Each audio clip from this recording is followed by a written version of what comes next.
네, 오늘 2021년 10월 12일 항공대 지계 예배 함께 또 말씀 나누도록 하겠습니다.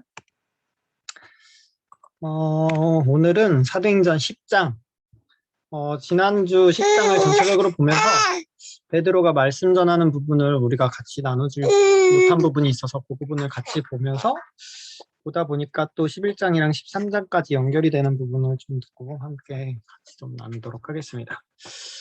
우리 지난주에 이제 고넬료를 통해서 예루살렘 교회가 이방인에게 복음을 전하는 부분에 대해서 함께 또 얘기를 나눴고, 일단 베드로가 그 응답을 인도를 받는 과정 가운데 욥바를 지나고 또 가이사랴를 지나면서 고넬료를 만나서 복음을 전하고 또 그 응답 가운데 말씀을 전하는데 성령께서 임하시더라, 이방인에게도 임하시더라, 하나님의 역사다, 이런 부분을 함께 봤었어요. 그래서 오늘은 우리가 그 응답처럼 사도행전 1장 8절에 그 언약이 성취되는 그 가운데 우리의 옛 틀을 벗어버리고 새 틀이 갖춰지는 더 큰 응답 속으로 들어가는 소중한 시간이 되면 좋겠습니다. 서론에는 이제 지난주 사도행전 10장에 고넬료도 기도하다가 환상을 보고 또 베드로도 기도하다가 환상을 보고, 그래서 말씀을 전할 수 있는 그 힘을 하나님께서 베드로에게 주시고 이방인에게도 복음을 전해야 된다는 그 환상을 먼저 보게 하셔서 말씀을 전하는데, 그 말씀을 전하는 부분이에요. 베드로가 어떻게 고넬료에게 말씀을 전하느냐, 고넬료와 그 집안 사람들이 다 우리가 모두 다 하나님 앞에 있나이다, 당신께서 하고자 하신 말을 하시옵소서라고 했을 때, 베드로가 여기 이제 사도행전 10장 36절부터 보면은 만유의 주 되신 예수 그리스도로 말미암아 화평의 복음을 전하사 이스라엘 자손들에게 보내신 말씀, 곧 요한이 그 세례를 반포한 후에 갈릴리에서 시작하여 온 유대에 두루 전파된 그것을 너희도 알거니와, 하나님이 나사렛 예수에게 성령과 능력을 기름 붓듯 하셨음에 그가 두루 다니시며 선한 일을 행하시고 마귀에게 눌린 모든 사람을 고치셨으니 이는 하나님이 함께 하셨음이라. 우리는 유대인의 땅과 예루살렘에서 그가 행하신 모든 일의 증인이라. 그를 그들이 나무에 달아 죽였으나 하나님이 사흘 만에 다시 살리사 나타내시되 모든 백성에게 하신 것이 아니요 오직 미리 택하신 증인 곧 죽은 자 가운데서 부활하신 후 그를 모시고 음식을 먹은 우리에게 하신 것이라.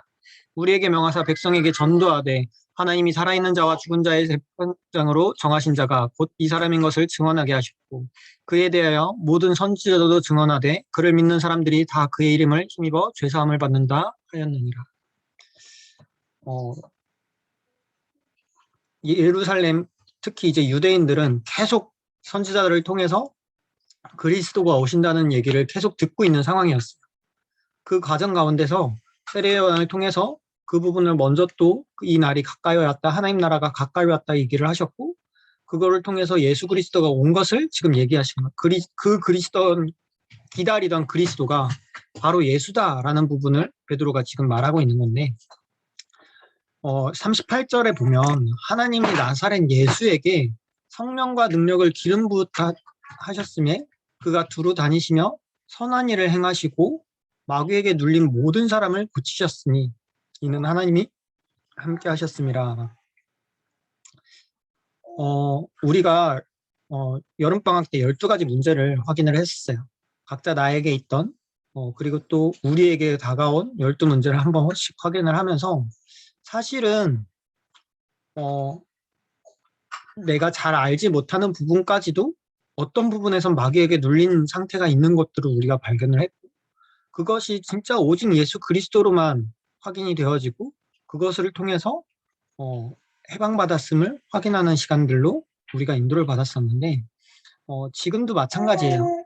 나에게 다가오는 12가지 문제, 나랑 상관없이 이미 나는 또 나 중심, 어느 순간 나 중심, 어느 순간 육신 중심, 어느 순간 세상 중심으로 나의 몸과 마음이 또 향하고 있고, 어느 순간 귀신 문화, 우상 문화, 점술 문화가 나와 우리 세상을 계속 틈타고 있어요.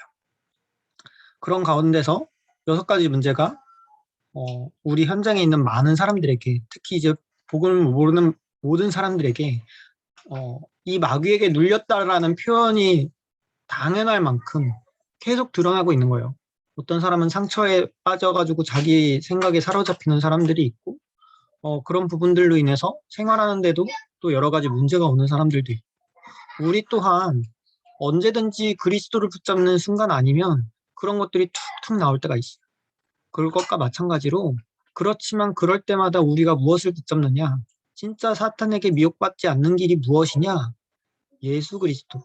진짜 하나님께서 그 화평의 복음, 사탄에게 미혹받지 아니하고 진짜 12가지 문제에서 벗어나 화평한 그 하나님의 말씀, 복음 그 자체 예수 그리스도를 우리가 확인하는 시간이고, 또 베드로가 이것을 전달할 때 고넬료와 그 집안이 구원을 받는, 진짜 성령이 임하여서 성령이 여기도 임하시느니라라고 고백할 만큼 하나님께서는 그렇게 인도하셨어요. 우리가 걸어가는 모든 과정 가운데서도 또 우리 지교회가 무엇을 말하는 것이냐, 결국에는 계속 우리는 예수가 그리스도, 이 복음의 사실을 말하면서 그것을 가지고 인도받을 때 하나님이 하시는 역사가 어떻게 되는지를 우리가 계속 인도받으면 좋을 것 같습니다. 이제 10장이 마치면 사도행전 11장으로 넘어가요. 11장에 넘어가면 예루살렘 교회가 나오거든요. 1절부터 조금 보면 유대에 있는 사도들과 형제들이 이방인들도 하나님의 말씀을 받았다함을 들었더니 베드로가 예루살렘에 올라갔을 때 할례자들이 비난하여 이르되 내가 무할례자의 집에 들어가 함께 먹었다 하니, 그러면서 막 얘기를 해요. 그랬더니 이제 베드로가 막 있던 과정 가운데서 막 얘기를 하면서 15절 계속 이어져 보면 15절에 내가 말을 시작할 때 성령이 그들에게 임하시기를 처음 우리에게 하신 것 같이 하는지라. 내가 주의 말씀에 요한은 물로 세례를 베풀었으나 너희는 성령으로 세례를 받으라 하신 것이 생각납니다. 그런즉 하나님이 우리가 주 예수 그리스도를 믿을 때 주신 것과 같은 선물을 그들에게도 주셨으니 내가 누구이기에 하나님을 능히 맡겠느냐 하더라. 그들이 이 말을 듣고 잠잠하여 하나님께 영광을 돌려 이르되 그러면 하나님께서 이방인에게도 생명 얻는 회개를 주셨도다 하니라 라고 말을 하고 있어요. 근데 이게 지금 사도행전 8장부터 계속 빌립 집사로부터 해가지고 8장, 9장, 10장이 계속 이방인에게 전도하는 현장이거든요. 그럼에도 불구하고 예루살렘 교회는 이거를 사도행전 1장 8절의 언약을 안 붙들고 있는 거예요.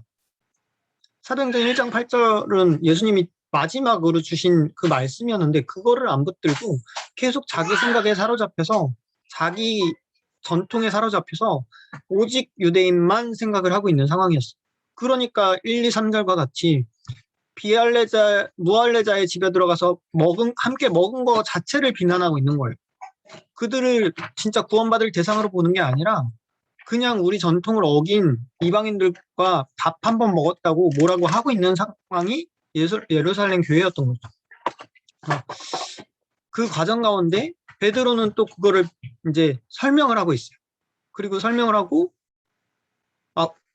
사도행전 1장 8절에 예수님이 얘기하시지 않았느냐라고 얘기하는 게 아니라, 아니 내가 이렇게 어쩔 수 없이 그 환상 보여주고 말씀을 전하라 해서 말씀을 전했는데 성령이 임하는 걸 어떡하냐라고 얘기를 하는 거예요. 그랬더니 예루살렘 교회도 그래 그러면은 진짜 이게 사도행전 1장 8절에 언약 성취다라고 기뻐하는 게 아니라 베드로가 그렇게 말하니까 그냥 그런가 보다 하는 수준으로 이방인에게도 생명 얻는 회개를 주셨나 보다, 뭐 이 정도로 해서 끝나는 거죠. 이 이후로는 12장에 한 번 나오고 예루살렘 교회가 잘 보이지 않아요. 그런데 그 반면에 여기 19절에 그때 나오고 있거든요. 18절에 그렇게 말을 했는데 19절에 보면 그때라고 하면서 이제 완전히 다른 부분이 시작이 돼요. 안디옥 교회의 시작인데요. 그때 스데반의 일로 일어난 환란으로 말미암아 흩어진 자들이 베니게와 구브로와 안디옥까지 이르러 유대인에게만 말씀을 전하는데, 그 중에 구브로와 구레네 몇 사람이 안디옥에 이르러 헬라인에게도 말하여 주 예수를 전파하니 주의 손이 그들과 함께 하심에 수많은 사람들이 믿고 주께 돌아오더라. 그리고 바나바가 사울을 찾으러 다소에 가서 만남에 안디옥에 데리고 와서 둘이 교회에서 1년간 모여있어 큰 무리를 가르쳤고, 제자들이 안디옥에서 비로소 그리스도인이라 일컬음을 받게 되었더라라고 쓰여 있어요. 요 사이 구절들은 저희가 저번에 바나바 얘기를 하면서 조금 나눴었고요. 오늘은 안디옥 교회를 보면서 예루살렘과 대비되는 안디옥 교회를 보면서 지금 보고 있는데 처음에 말했던 그 복음을 가지고 유대인에게만 전하느냐 아니면 이방인에게도 전했는데 하나님이 하시니까 어쩔 수 없다라고 얘기하는 것과 지금 여기서 스데반의 일로 말미암아 흩어졌어요. 흩어지면서도 이 사람들이 무엇을 붙잡고 있느냐? 사도행전 1장 8장 붙잡고 있는 거예요.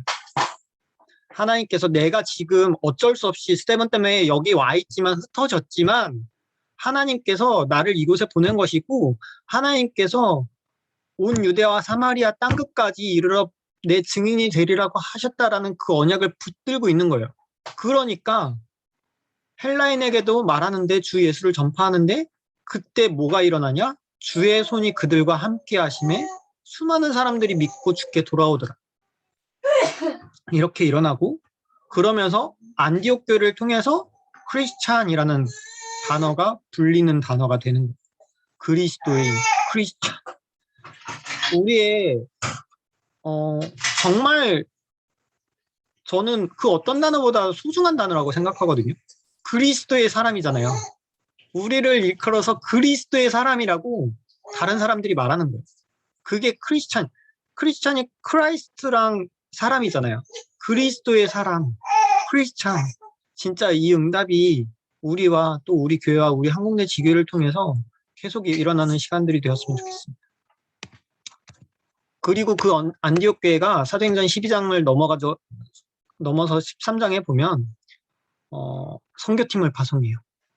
안디옥 교회의 선지자들과 교사들이 있으니 곧 바나바와 니게르라는 시므엔과 구레네 사람 루기오와 분봉왕 헤롯의 젖동생 마나엔과 및 사울이라.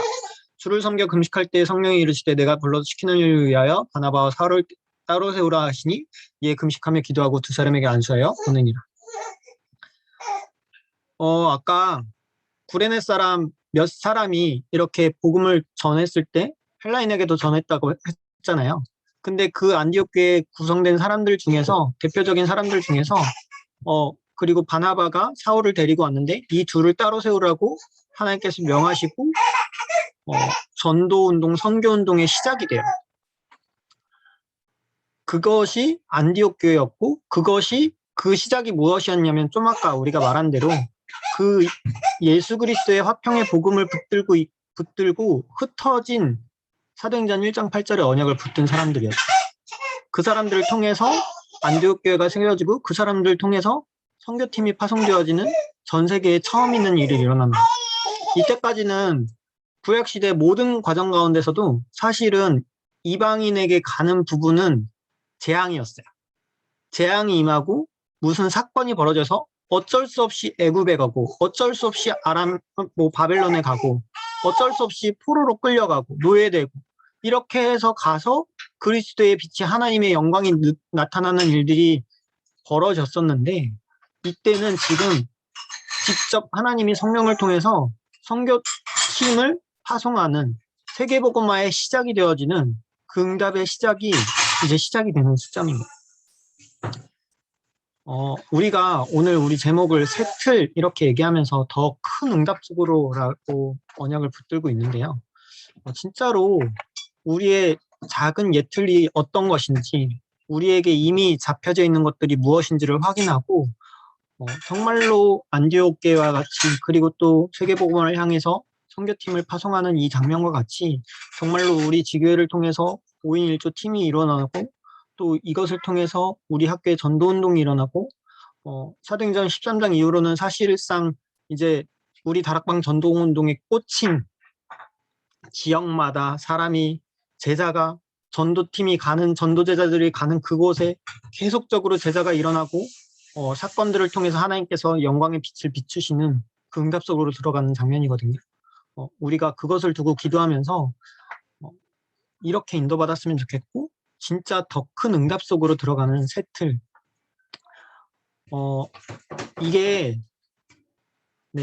더 큰 응답 속으로 이끌 새 틀 이거 우리 강단 말씀이었어요. 사도행전 11장 할 때 주셨던 말씀이고 여기 써 있는 가운데 있는 사도행전 1장 8절을 어떻게 붙잡았는지가 응답을 막는 장벽인 예틀이냐, 진짜 더 큰 응답 속으로 이끄는 새틀이냐를 가르는 진짜 소중한 언약이었어요. 이번 주에 저희에게 말씀 주셨어요. 사탄이 무릎 꿇는 성도. 하나님께서 그 결론은 무엇을 말씀하셨냐? 말씀의 언약을 붙든 자, 말씀의 언약을 붙든 자에게 하나님께서 행하시는 흑암의 권세가 무너지고 하나님 나라 임하는 그 응답을 하나님께서 허락하신다고 얘기하셨어요. 사탄에게 미혹받지 않는 방법, 말씀의 언약을 붙든 자. 사탄을 무릎 꿇게 하는 방법, 말씀의 언약을 붙든 자. 우리가 계속 말씀 따라 인도받고 있는데 이 가운데서 정말로 단순하지만 예수가 그리스도, 세계복음화, 이 언약, 우리 언약교회 그 언약같이 진짜 이 언약을 붙들고 우리가 계속 같이 인도받는 한국내 지교회가 됐으면 좋겠습니다. 네, 저희 계속 나누는 기도 제목처럼 전도운동의 모델 지교회로 지금 2학기 인도받고 있고, 진짜로 사도행전 13장 48절의 말씀처럼 작정된 자가 돌아오는 생명에 살아나는 그 학기를 두고 기도하고 있습니다. 한국내 현장으로 나를 보내소서라고 당당하게 고백하는 우리들이 되었으면 좋겠고, 이 한국내 전체 60명 제자를 두고 늘 함께 기도하면서 인도받으면 좋겠습니다. 오늘 받은 말씀 가지고 잠시 기도하고 나누도록 하겠습니다. 기도하시겠습니다. 하나님 아버지 감사를 드립니다.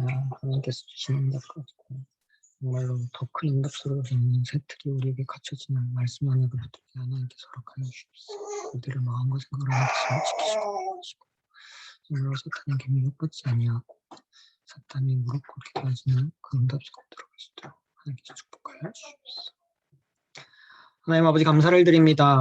오늘도 말씀을 주시고 또 하나님께서 사탄에게 속지 아니하고 미혹받지 아니하고 사탄이 무릎 꿇는 그 길을 하나님께서 명확하게 알려주셨사오니 정말로 우리가 응답을 막는 장벽, 그 예틀 속에 있는 것이 아니라 더 큰 응답 속으로 들어가는 새틀이 우리에게 갖춰지는 귀한 축복의 언약이 되도록 말씀의 언약을 붙들고 또 그것을 따라 인도받을 수 있도록 하나님께서 축복하여 주시옵소서.